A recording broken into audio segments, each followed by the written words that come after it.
पंतप्रधान मोदींकडून 2020 मध्ये आचारसंहितेचं उल्लंघन झालं असं पृथ्वीराज चव्हाण यांनी म्हटलं. निवडणूक आयोगानं याची गंभीर दखल घ्यावी अशी मागणी त्यांनी केली आहे.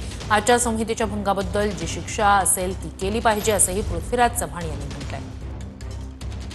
28 डिसेंबर 2020 रोजी सांगोला मतदारसंघामध्ये त्यावेळेला ग्रामपंचायतीच्या निवडणुका चालल्या होत्या. राज्य निवडणूक आयोगाचा तो विषय होता.